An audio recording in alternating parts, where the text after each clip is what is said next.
siapa saja yang hadir yang saya hormati, hadirin wal hadirat yang berbahagia. Ini 100 tahun pesantren, sebuah adaptasi Islam yang lahir di Arab diadaptasi oleh orang Lombok.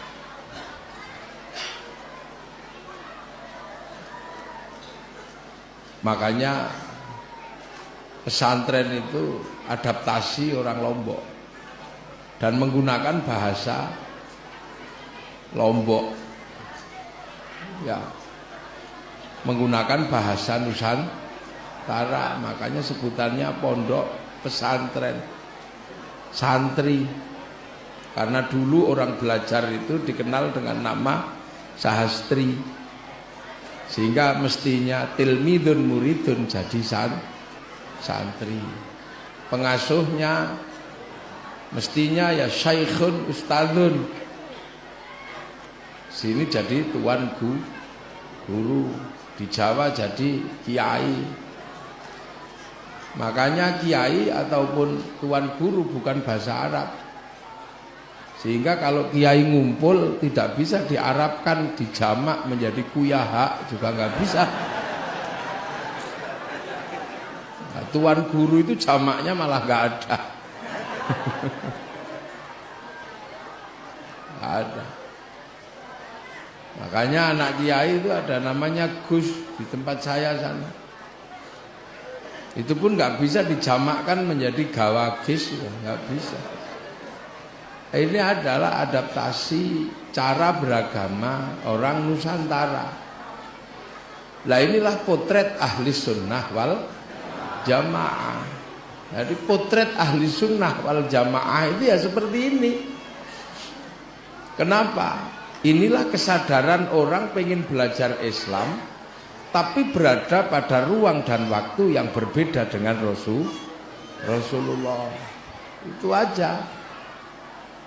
Makanya ya santri itu tidak terlalu ngoyo dan tidak terlalu sok-sokan. Santri dan kiai biasa aja. Biasa aja, kiainya juga cuman pakai sarung. Itu kan pakai sarung. Kiai Munajib ini pakai sarung, tadi tak lihat ya. Ya itu sarung namanya. Kalau datang dulu kan jubah. Jubah pakai orang Lombok masalah. Karena apa? Nggak jadi nanam padi. Kalau ke sawah ya bulet dong. Jubah, apalagi nanam padi itu mundur. Nah jubahnya ketinggalan di situ, mau ditanam nanami jubah. Akhirnya dipotong sama orang Lombok, sama orang Jawa, orang Nusantara dipotong. Maka yang tadinya baju syar'i berubah menjadi sarung. Karena yang motong nggak punya huruf ain, punyanya ngo. Maka syar'un menjadi sarung, saruan menjadi sarungan.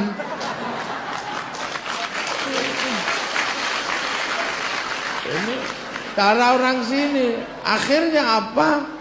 Mendapat kesempurnaan takbiratul ihram. Coba begini kita coba. Ini kan terus dilinting.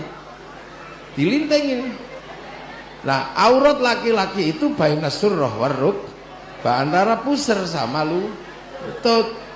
Terus begitu dilinting lah, takbir itu di bawah dada, di atas perut. Begitu ada kelintingannya, nyantolnya gampang.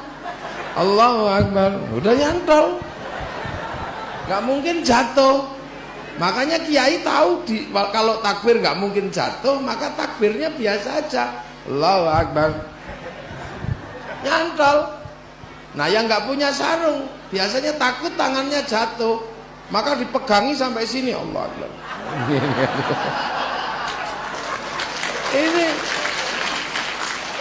Ini cara mengadaptasi orang Indonesia. Ya biasa aja. Jadi pesantren ini adalah prototip Islam di Nusantara. Makanya warnanya beda, coraknya beda. Orang Arab jarang yang pakai peci. Kalau sholat gundulan itu aja. Biasa, karena orang Arab itu adalah rambutnya pendek, jenggotnya yang panjang.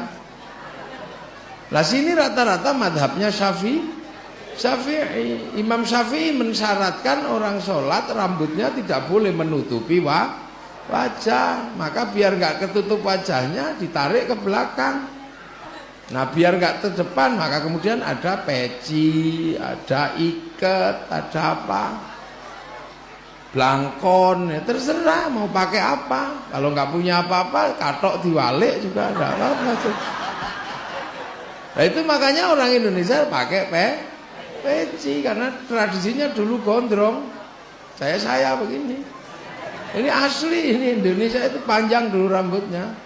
Kalau yang pendek-pendek ini kan tradisi Eropa.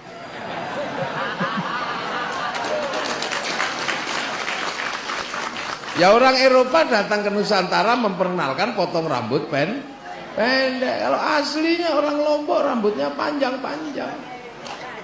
Makanya saya ya biasa aja tak rambut tak panjang. Nah ini ahli sunnah wal jamaah itu di pondok ini. Kalau mau cari prototip ahli sunnah wal jamaah ya di pondok ini. Nah, makanya kalau mau cari prototip ahli sunnah wal jamaah ya di pondok ini. Nah, makanya Islam itu kalau sampai Mesir ya menghasilkan corak orang Mesir, orang Eropa ya coraknya orang Eropa. Orang Soviet itu disuruh puasa kayak kita nggak bisa. Hari ini misalnya puasanya kalau mengikuti khaitil abyadi khaitil aswati itu mati mereka.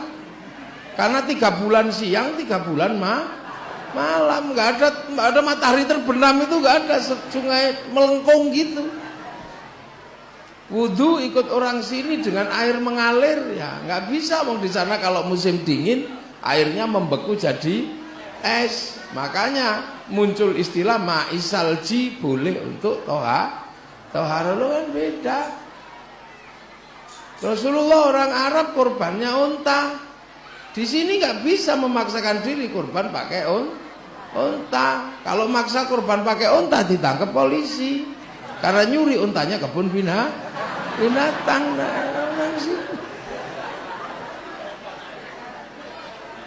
Iya, makan di Arab pakai 3 jari karena kurma sama roti, dan makanan susah, maka jangan pakai jari banyak biar nggak cepet habis. Loh di sini makanan banyak ya cawuk itu.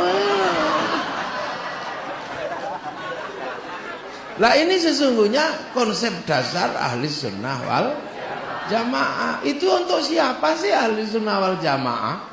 Adalah untuk orang yang mengikuti Nabi tapi jarak dan waktunya semakin panjang. Itu ahli sunnah wal jamaah, karena ahli sunnah itu ya Nabi itu. Nah wal jamaahnya Nabi siapa? Ya sahabat, ya orang Arab. Makanya sahabat itu namanya Abu Bakar, Umar. Gak ada sahabat namanya Budi, itu gak ada. Gak ada sahabat kok namanya Mas Nun, gak ada.